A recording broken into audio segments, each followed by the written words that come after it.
Hey guys, what's up? It's your boy Trix. Today we're going to be doing another coding video on Exercism. Sorry about like the stream elements thing that in the browser. For some reason my overlays weren't loading, so I had to fix that real quick. But yeah, let's get into the video. Go into tracks. Let's do exercises. Let's do Minesweeper, Luhn, and parallel letter frequency. Okay, add mine counts as a completed Minesweeper board. Cool, let's have a look at the solutions.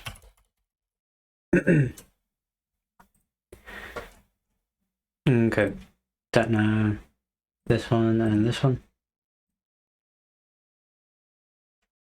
Nope, I'm not doing that.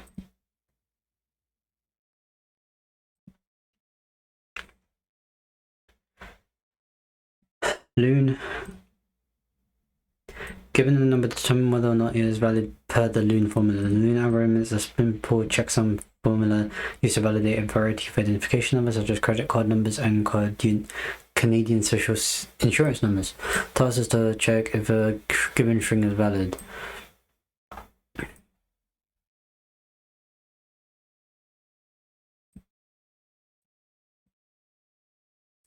Okay, let's have a look. Control C. Control V. Solution. This one.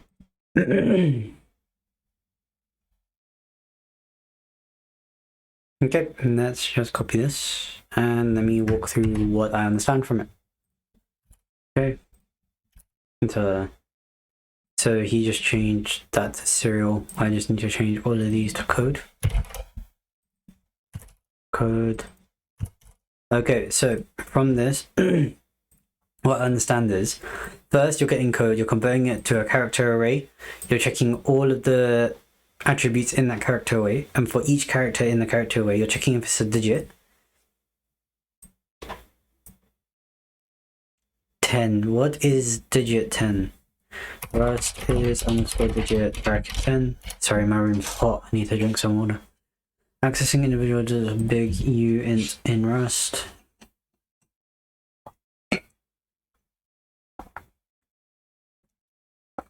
Oh. No, that's not what I wanted. Char, sorry. I don't know why I said car. I remember having a teacher who used to just call char car whenever we were in a lecture.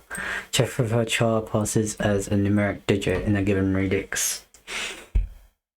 Compare is numeric, this function. Okay, so I'm assuming is digit 10.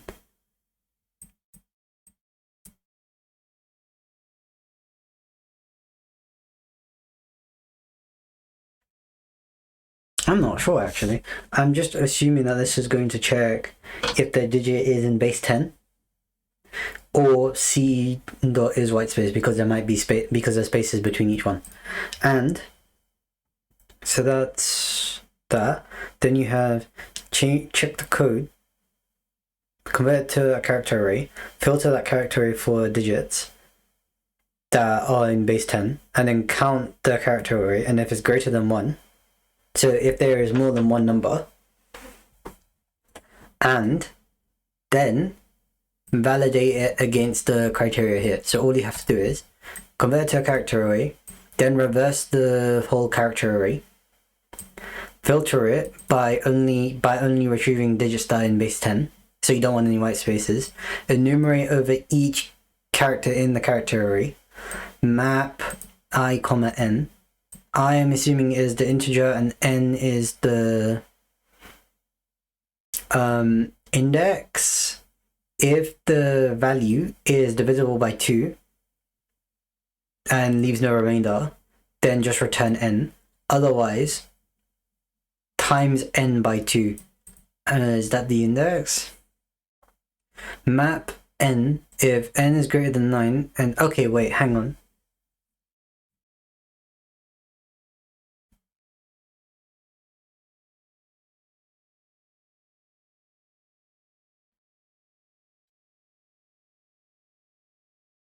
double every second digit starting from the right.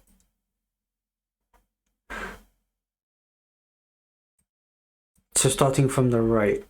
Oh, so basically if, okay, so this line accounts for this one, where say you have index 1, which is this number here, 5. You just want to return the actual number, right? So I isn't the number in the array, it's the index of the number. N is the actual number. Let me just change this to index. Index. And then N is number. Number. Number. Number. Number. Number. Number. Okay. So hopefully that makes a lot more sense.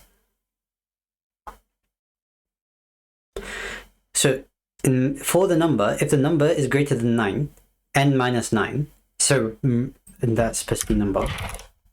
Do number minus 9, so you have the number less than 9, right?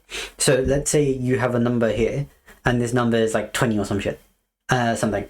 You want to, above 9, sorry. You want to reduce it to less than 9, so that you can add it, I'm assuming. A doubling number is also a number greater than 9, yeah. Then subtract 9 from the product. So, because you're only going to have single digits, right?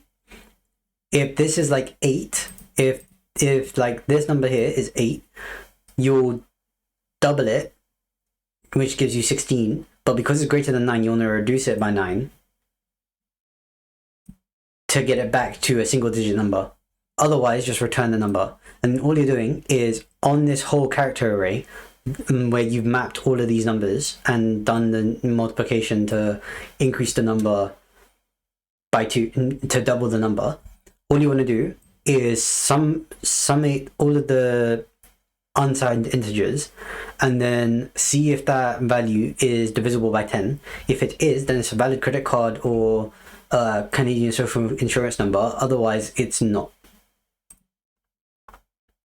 Hopefully that works. Yeah. Okay. When it's short, I feel like I can understand it. Minesweeper, these I'm gonna come back to later. Parallel letter frequency. Count the frequency of letters in text using parallel computation. Okay, so let me Control B. Solutions. This one. Let me have a look. Haha, this dude has multiple functions and I don't know why. This guy has only one function and he's using thread, hashmap, and min. Okay, let me...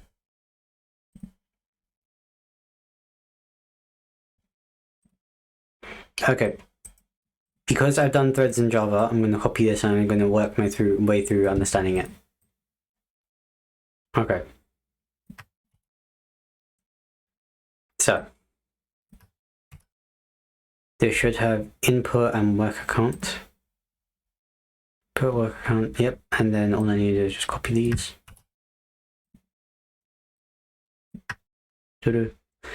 Cool, okay, so create a mutable variable result which stores a hash map of characters and u size, which is so a new hash map. If the input is empty, so if there's no variables, if there's no strings inside of the string array, just return result. And I'm assuming result is just an empty hash map. Then you get input, which is, so you're just reinitializing input again. But because input isn't mutable, you're just making a new input. So make input equal to input, and all you're doing is joining all of the inputs in the input array and converting them to lowercase ASCII values. If the length of that input is 0, return result. So all this is saying is if there's no values inside of the string array for input, return empty hash map. And if, say for example, you have a bunch of string elements, but they're all like Like, say for example, you have string elements that are like that, literally just a string with nothing inside of it. You want to join all of them and then convert to a lowercase value, lowercase ASCII, whatever. And if the actual length of the input array after you've joined all of them, I mean this input string, is still 0 after you join all of them, then just return an empty hash map. Otherwise, create a mutable input which converts this input string to turns character array. Then you want to have then it creates a worker count, which is the minimum between the length of the input array and worker count. Okay, so worker count is passed to this, so that's just you specifying how many workers you want to have. And if the input length is less than the worker count, you just want to have a worker count for the input length. If the input length is longer than the worker count, you just want to have the worker count. Then you create a mutable variable for thread pool, which basically makes a vector object with a capacity of the number of real worker count. So that basically says create a vector object with a maximum size according to the actual worker count that you want to have for the thread pool. Then you make a mutable worker length, which takes the input length and divides it by real worker count and finds them and just okay. So this is basically saying you're going to divide the input length by the real worker count and just find the maximum value it can be. So if it returns a float or something like that, it will round up, if that makes sense. If worker length times real worker count, and if input length, if this division here, when it calculates it, returns something close to 0, instead of just providing 0 for the worker length, it will just use 1. If worker length times real worker count, so if this times real worker count is less than the input length, worker underscore length equals worker underscore length plus 1. Do they not have worker increment rest? Because I'm pretty sure there is the plus modifier. Why can't I increment a variable like this? Check out rest. Why doesn't increment and decrement operators?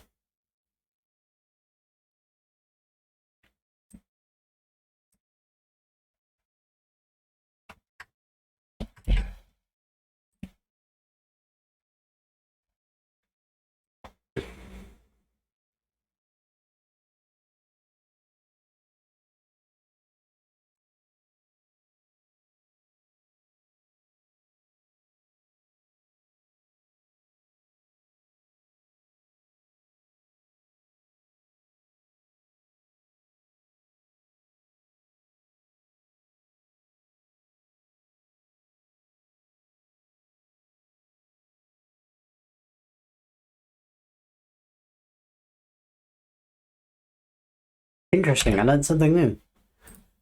So Rust doesn't have increment operators. That's interesting. For underscore in 0 to real worker count. So this is basically saying you want to iterate over the real worker count from 0 all the way to the real worker count using the spread operator that you would commonly find in JavaScript. So you make a immutable variable called chunk, which takes the input character array that we made, and then accesses its reference in memory and takes worker length and then collects all of the input array as a new string to save in chunk. So I'm guessing this just saves all of the pointer references to the memory location of the character array as a string in chunk, and then this is making let t equals thread. So this just spawns a new thread using an anonymous function, I'm assuming. So this just spawns a new thread with move. I'm not sure what move does. Or then it makes a new hash map, gets chunk, converts it to a character array, and then iterates over each of the characters in the character array. If the character is alphabetic, res.entry c and modify val times 1 or insert 1. I'm not sure what this does. Return res just returns this hash map. So I'm assuming this just makes a new character entry in the hash map res. If it's alphabetical, and I'm assuming it converts it to an integer, or inserts 1 if it can't convert to an integer, and then returns res after it's completed this. And then this just pushes the thread into the thread pool stack, because this vector object, I'm assuming, is just a stack. They're treating it like a stack. Then for each thread in the thread pool, you want to join and unwrap. So I'm just assuming that this is like in Python or something, or in Java, where you have multiple threads, and to make sure that they all run concurrently, you want to join the threads after another thread runs so that that thread runs immediately. And then for key value in answer, so you will have res, right? And that will return a specific value from the thread pool. So the thread pool has multiple of these, right? And of these threads, right? With their own hash map for res and stuff like that, right? So you'll have a key and a value for that hash map.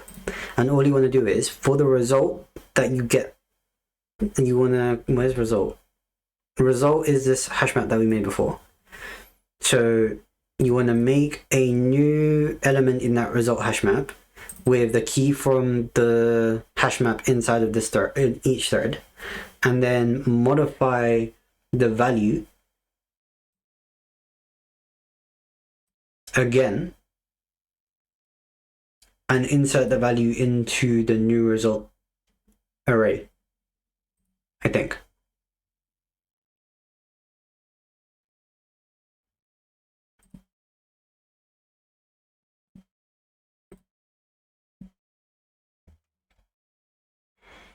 Macros.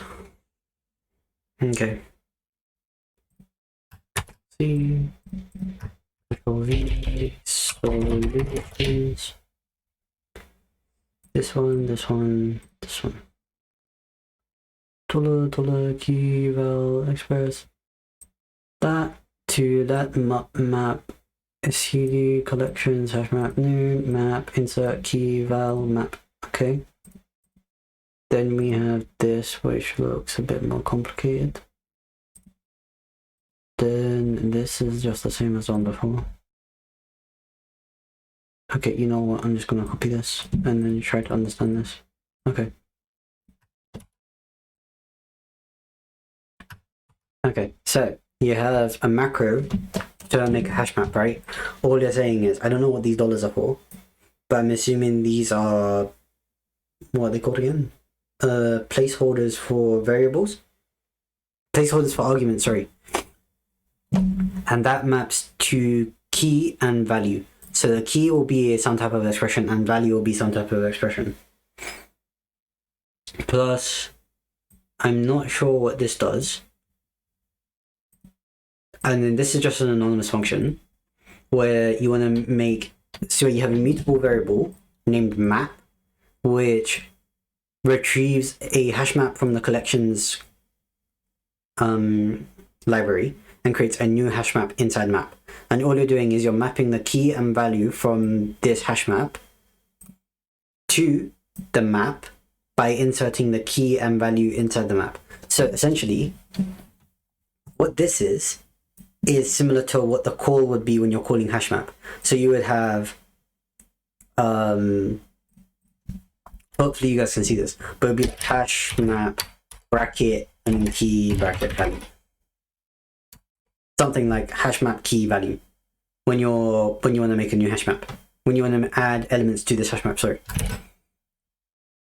And then afterwards you just want to return map. So when you call this, if you call it with elements, it will assign those elements to the map and then return the map afterwards. If you don't have elements already passed to this macro when you're calling it, it will just return the map.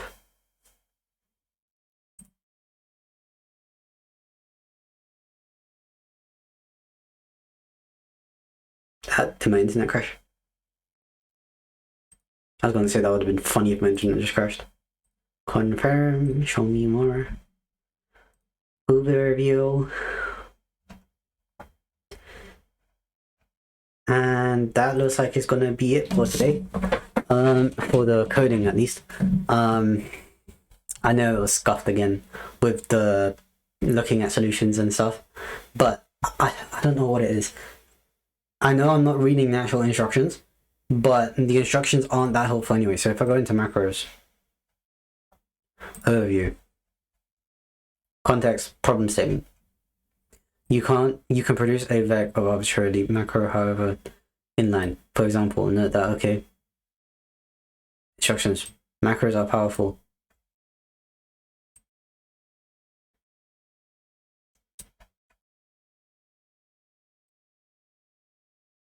Please implement your own solution instead of using this crate. Please make an attempt on your own before viewing its source. Note that this exercise requires... Literally, I don't know what it is, but the instructions aren't giving like actual instructions. Like all the other ones are telling you, oh, follow this task, do this, do this, do this. But as you go further down, it's like they don't actually tell you what to do in the task. Like you're just supposed to read and then just know what to do. Like, cool. It said something about, oh, you need to implement it yourself, but you don't know what to do unless you actually like look at the solution. And I feel like if I'm looking at the solution, I know it's cheating, but at least I can try to like think about what that person done, why they did it, and then trying to work backwards.